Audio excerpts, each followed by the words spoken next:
जाधव, ही केस जेवढी सिंपल दिसते तेवढं सिंपल नाही.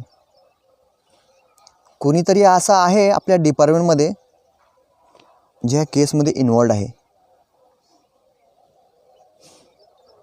साहेबांचं म्हणणं हेच आहे की तुम्ही हे केस घेऊ नका. त्यांनावरून CM साहेबांचं प्रेशर आहे. मला समजत नाही, या अशा लोकांमुळे आपल्या डिपार्टमेंटचं नाव खराब होत आहे. यांना घूस खायची सवय लागली आहे. घूस खाल्ल्याशिवाय या लोकांचं पोट भरत नाही आहे. श्वेता, तिची काही यात चुकी होती का? ती साधं या समाजामध्ये आयुष्य जगत होती. तिला काय भेटलं शेवटी? तिला ड्रग्ज देऊन तिच्यावर बलात्कार करून तिला मारलं गेलं. आणि असल्या सूरज नराधमासारखे लोक अजून पण गुन्हा करून बाहेर फिरतात.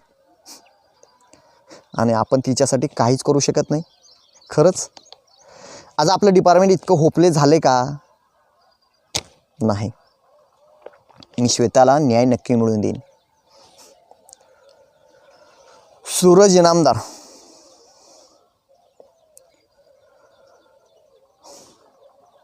जाधव, तुम्ही सूरज इनामदार यांच्या नावानं आत्ताच्या आता अरेस्ट वॉरंट रेडी करा.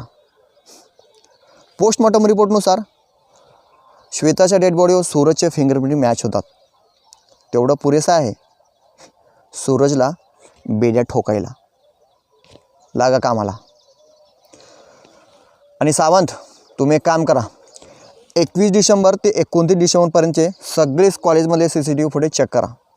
माझा संशय आहे तिथे काही ना काही नक्की क्लू भेटेल. थँक्यू.